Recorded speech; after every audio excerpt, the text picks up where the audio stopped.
I'd like to welcome you guys to this week's report. Today is Thursday, October 30th, day before Halloween. Feels like the day before the 4th of July in my garage today. It's 90 degrees here in Long Beach. It's been hot the last few days, and nice weather for fishing. And the good news is that continues this weekend. We've got just basically grease conditions everywhere all weekend long.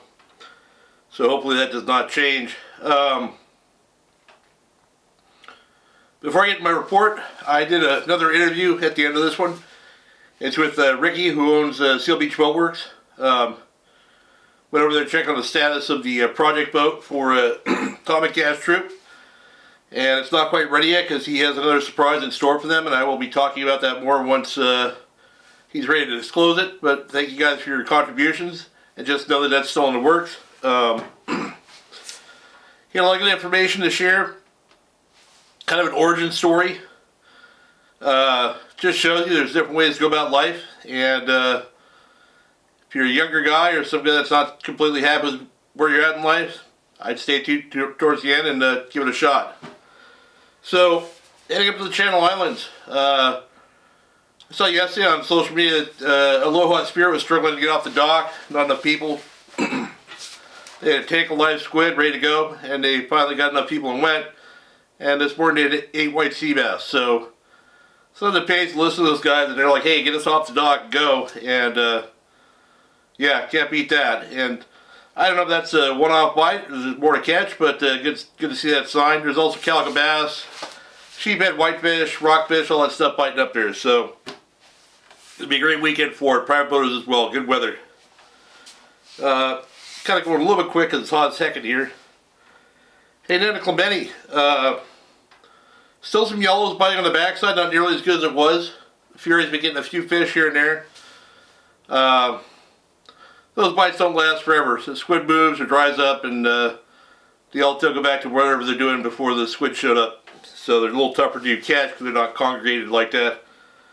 I talked to Tom Troop. Him and Cash went with some other friends aboard a charter boat out of Oceanside called Ola Cappy. It's a 32-foot yellowfin. Yeah, it's 32-foot yellowfin.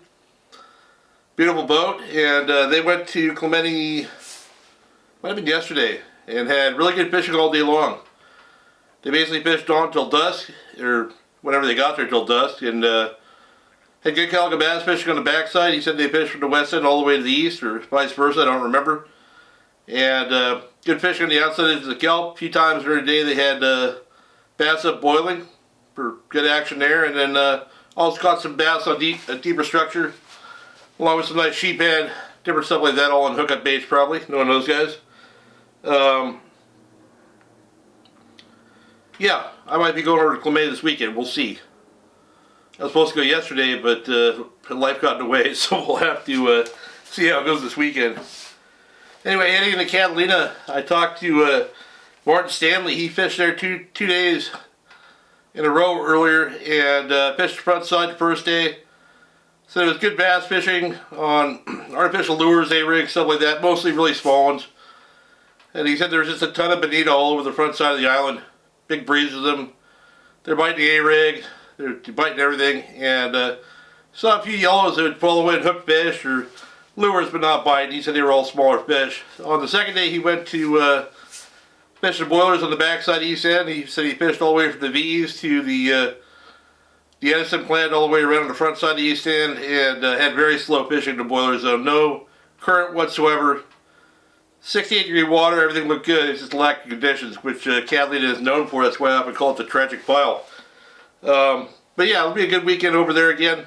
And the nice thing now is a lot of the pleasure boats have kind of stopped for the season, so you can fish a lot of that front side stuff without getting waked by people towing each other inner tubes and other nonsense.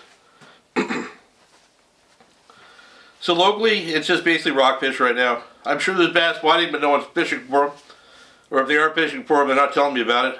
And the other report I got was Bobby Martinez back on his sablefish, catching those again. And I guess the deep water fish are in fashion right now because Easton, who works on the blackfish, just posted a little video today of him fishing black gill on his buddy's boat. So just because they're fishing that deep doesn't mean you can't go and catch normal rockfish in 500 or 600 feet of water. So just something to keep in mind. And with this calm weather, great opportunity to go out there and make some drifts where you're not going Mach 9 because it's windy or when the current's running really hard during the summer. So great weekend to do some rock fishing wherever you are. So offshore, there's really nothing happening up here anymore. I'm not saying there's no fish in the triangle area from, you know, west of the Cat, west of Clemente to SPI, but I haven't heard anything. Fish Dope's not heard anything. I'm sure Jonathan's probably out there right now loading up on white open fishing, but we'll see how that goes. I'll report back next week if he is. I wouldn't put it past him. Tanner and Cortez are still happening. I think that's going to be a popular destination this weekend for the day and a half and longer trips. Thunderbird was out there yesterday on a day and a half trip. They had limits of bluefin in the morning. And then they anchored up in the shallows and had 101 or 110 yellowtail. Nice grade of fish. Come a variety of presentations, surface iron, fly line baits, dropper loops, you name it. So nice to see that happening out there. That bite should continue until the next big storm comes through. Maybe even longer than that. So down south, boats are running into problems. You know, 4 and 6 pack boats that they're running out of passengers before they're running out of fish. And I know that Jamie was complaining about that from Seasons the other day. And Captain Brandon Nelson from the Lucky Bee actually ran his last trip of the season the other day. Had limits of nice grade bluefin all on topwater lures. And he runs another charter operation in Florida. So he has a set quit date out here so you can get ready to go over that fishery over there. But yeah, the San Diego's been out regularly catching kelp patty yellowtail. Oh, speaking of Seasons, they had their one passenger caught 10 limits or 10 yellowtail. So I guess that's for him and Jamie. Not a bad operation to be on a 28 foot or 30 whatever foot Parker he has with one person on it. Must be nice. But the San Diego's getting fish as well. They've had some decent scores. I think if you know what you're doing, know how to fly on the bait, you can probably catch a yellowtail and a kelp patty down there pretty easily. And so something that was kind of big news late last week, too late for my report, was the 582 pound blue marlin caught out of San Diego by guys trolling a spreader bar for bluefin. I think they were outside of the local banks are outside the Coronados. Very cool fish of a lifetime. I don't think that's a sign of anything other than a lost fish. Probably came from the west and got caught up feeding here and ended up getting caught. But it's not going to be like 2015 where we had multiple shots of those fish. This is not an El Nino year. We don't have the blob up in the northeastern Pacific that helped facilitate all that stuff.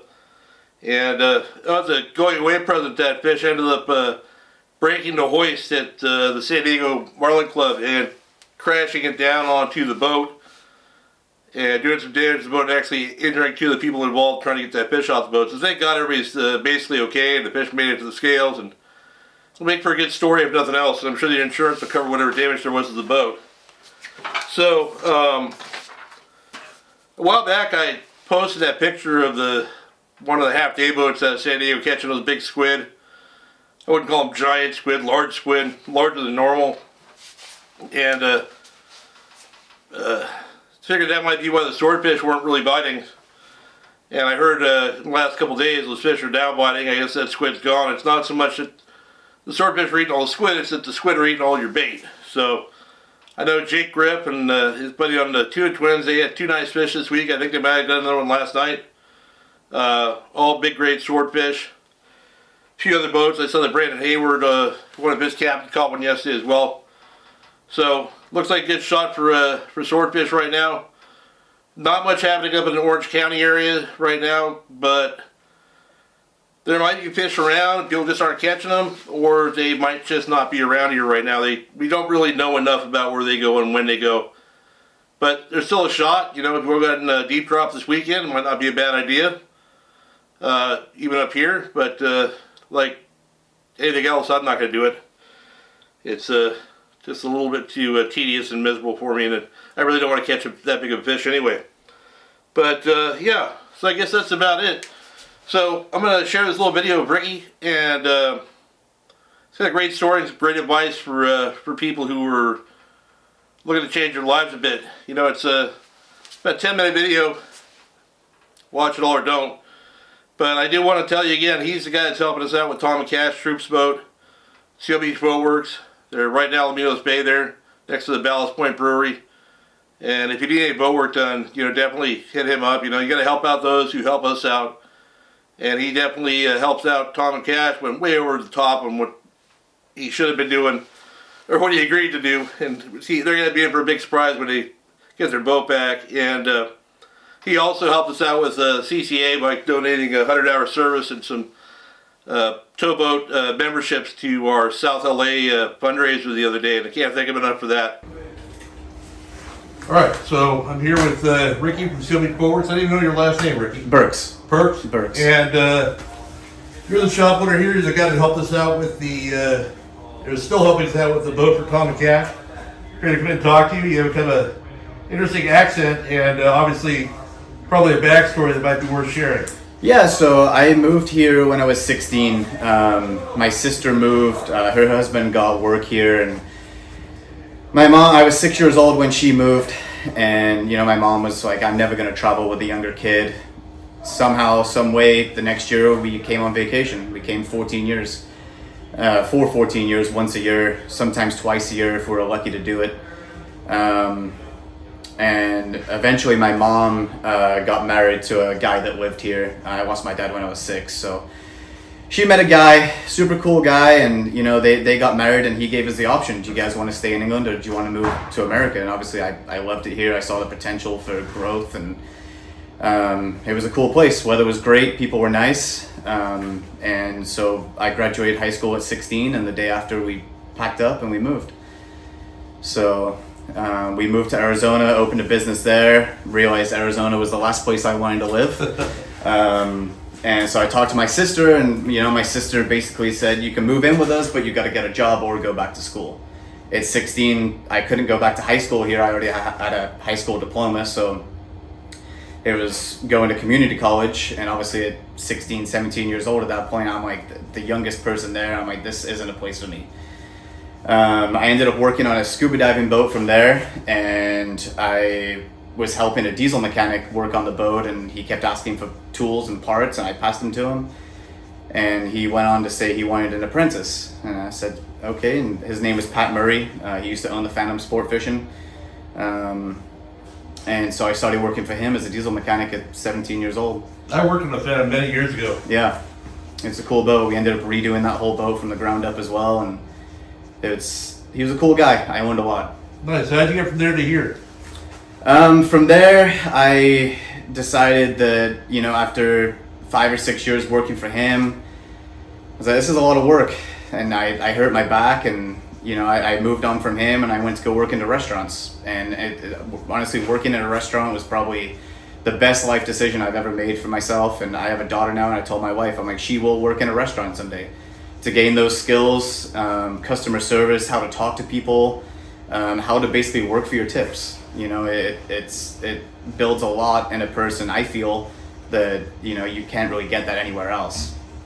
Out of the restaurant industry, I became a surf photographer, did that for quite a few years, got to travel a lot of places. It was great, there was just no money in it.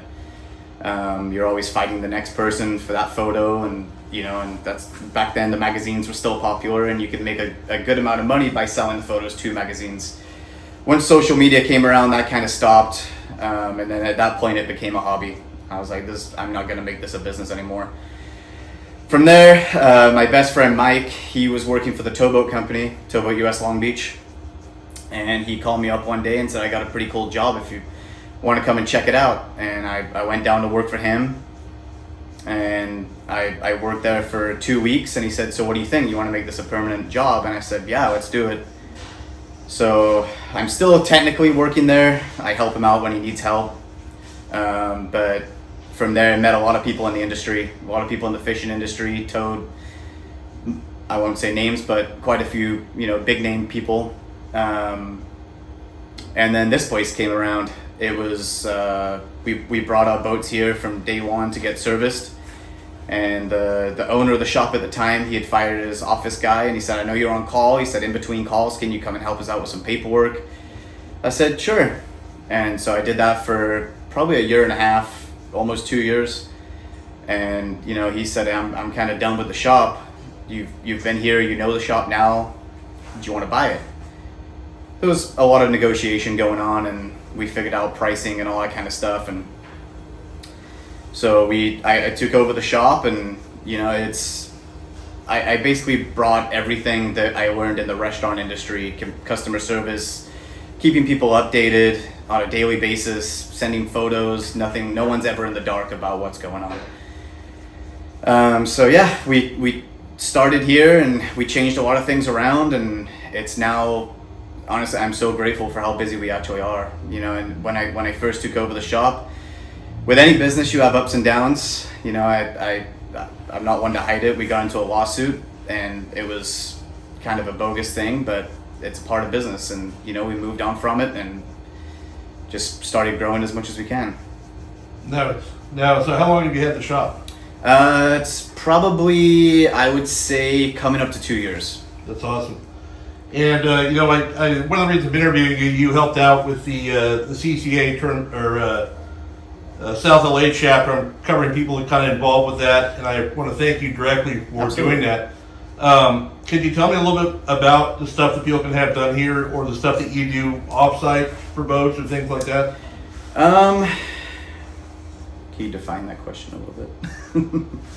What services are you providing for guys that want to bring their boat here? When we pulled God. up, you were taking a burnt up boat off a trailer and put it on another trailer. So You know, when I took over the shop, there was I wouldn't say a small list, but it was not a full service boat shop. And you know, I don't like turning down people, and I want to grow the business as much as I can, so I want to offer as much as I can. We added, you know, full service fiberglass work, non-skid, paint jobs, upholstery, isinglass, canvas covers, and then it goes into the repair of the engines, repowers, basic services. You know, and I kind of opened the doors a lot more to people like Benny Florentino and Ron Matro and all those guys that they fish a lot and they need servicing, and they don't like their boat to be down for more than a couple days. You know, Wes Pearson, for example, he goes through services like crazy. He's always on the water. So, you know, for those guys especially, I keep all their parts in stock for services. They call me, we haul them out the same day, get them back in the water the same day, unless, you know, it's something else other than a service part that we do have to order. Stuff like that I can't really handle, but it's we just try to do a little bit of everything and make it to where we don't say no to people, and you know, try to leave people happier than when they came in. that's awesome. You know, and I one of the things I want to point out here is that being boats, every boat has a different issue. We were just looking at that boat that had the fuel tank that needed to be taken out. That looked like just an absolute major project. That's something that would be covered under insurance. You guys do insurance work for people. Yeah, we've over the last few months, we've definitely built a big relationship with a lot of insurance companies. We try to give as much detail as we can, as many photos as we can. I'm going through a job right now where people just said, here's the lump sum price of what it's going to cost. And the insurance company is like, we need a detailed report on what's going on. And yeah, it takes me 4 to 5 hours that I don't charge for to write up reports and take photos and document everything. But in the long run, it's that building a relationship with an insurance company that at the end of the day, they're keeping the lights on. They're paying the bills just the same as every other customer that comes in here. So, you know, the customers and insurance companies, they all get treated the same, as much information as we could possibly give them. Just recently, we've been getting a lot more bigger jobs from insurance companies, like the Sea Pro you just saw outside. The whole console came off, the deck was cut up. That's all going to get put back on with a new fuel tank. But again, you know, it's something I don't want to say no to. It's continuous work throughout the year. Right. So you kind of mentioned it already with the working in a restaurant thing. But what piece of advice would you give to someone, a young man or woman who doesn't really see themselves going to college, but has ideals on what they, you know, hard work and everything else, but don't really see a path forward right off the bat?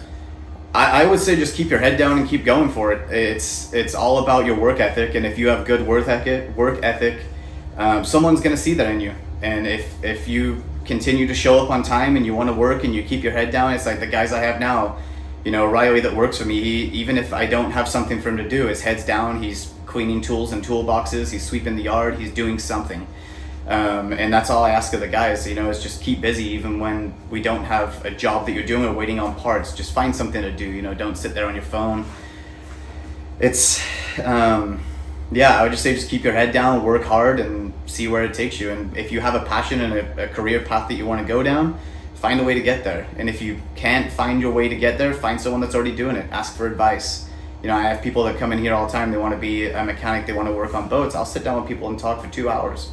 And try to steer them in a way. You know, when Riley came here, he didn't really know much about boats. He worked on his own boat, but you know, he started from scratch, and now I can pretty much trust him to do anything in the yard.